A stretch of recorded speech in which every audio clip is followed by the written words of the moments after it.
pour dire merci des moments partagés au Festival de Concèze en août 2015.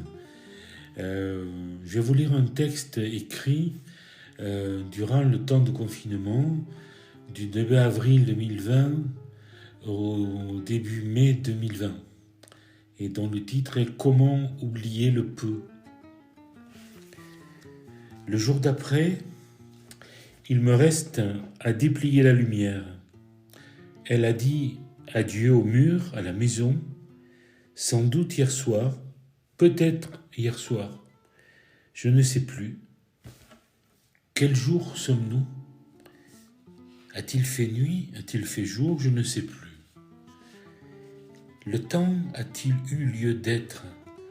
Le temps a-t-il eu lieu d'être ici, en ce retrait ? La lumière revient, il me reste à déplier la lumière, à déplier le monde, à faire nu avec le monde, la vie, l'écriture, et chercher un champ pauvre, après avoir guetté et veillé une rambleur, la moindre rambleur au cœur de la nuit. Au cœur de la nuit, mais c'était peut-être le jour, je ne sais plus. Je ne sais plus que ces mots que je retrouve dans un carnet, notés sans doute le temps de notre retrait, noir de source. Je ne suis moins que hors des heures, à la rencontre du jour qui fait les formes et de la nuit qui leur donne des yeux.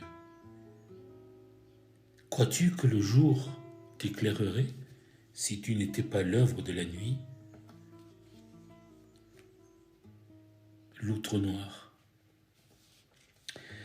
La lumière reste peut-être tout contre le noir. Peu importe, désormais, peu m'importe la nuit debout, le jour debout, peu m'importe.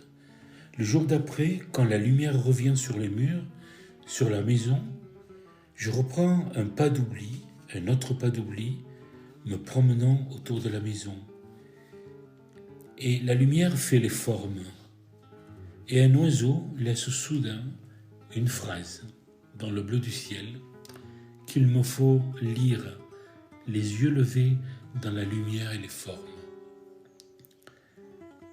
Comment m'accorder à ce peu, sauf l'oubli ? L'oubli est sauf.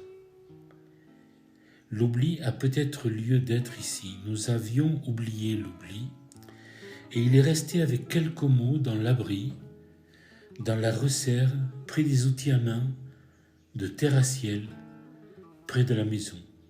Comment oublier le peu ? L'oubli n'est pas irréparable. Le peu n'est pas irréparable. Cantonné dans le corps, au cœur du monde, non plus un regard, même quand on regarde, le regard est pris dedans. Prisonnier, alors seulement on vit, non pas quand on est détaché. Dans la maison ce soir, seul, non seul, je note ces mots. Et comme ces paysans à qui je rendais visite la fin d'après-midi, l'hiver, et qui n'allumaient la lumière, coûteuse mais aussi brutale, indiscrète, qu'au tout dernier instant, lorsqu'on ne voyait plus les yeux de celui qui vous parlait, et qui souvent nous parlait de l'origine des mots. Il y a encore un peu d'air, un peu d'oubli, un peu de peu à habiter, un peu de lumière, d'ombre, d'obscurité, une grand-mère d'origine resserrée au tout dernier instant du jour. L'air est alors la vie silencieuse qui nous accorde dehors.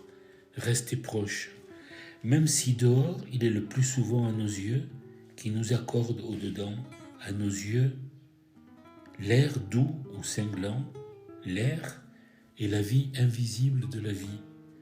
L'air reste malgré tout au regard, l'air reste inouï au regard, troué de lumière, d'ombre et d'obscurité, insaisissable. Encore le traversant. De jour, de nuit, d'une certaine joie, d'une certaine absence, soudain, l'air nous reste.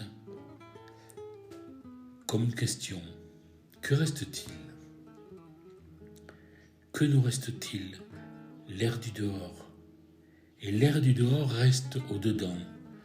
Comme un jour recommencé, comme une nuit recommencée, l'air reste ici et là, malgré notre inattention à la lumière, l'ombre et l'obscurité. L'air reste une trouée au bord de la maison, tout contre. Et sur le chemin, à la lisière du champ, nos yeux cherchent l'air pour le toucher, même aveuglément, même éperdument. L'air nomme silencieusement la maison. L'air est un, nu, dehors, dedans. Il est à la lisière. Le prendre, l'air, mais comment sans pouvoir le toucher ? L'air s'absente à nos yeux sans être vraiment absent. Comme l'oubli, comme le peu, il est un pays habitable avec peu de lumière, d'ombre et d'obscurité. Avec l'air, la maison est dehors, dedans, traversée. Nous nous replions, mais nous en revenons toujours à l'air. Quelqu'un et qu'un peu d'air vienne à nous manquer, viendront à nous manquer la lumière, l'ombre, l'obscurité, et peut-être aussi l'origine des mots dans la maison.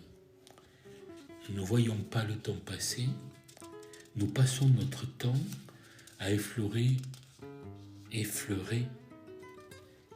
nos vies silencieuses, l'air, la lumière, l'ombre, l'obscurité, les mots, et à nous y effacer.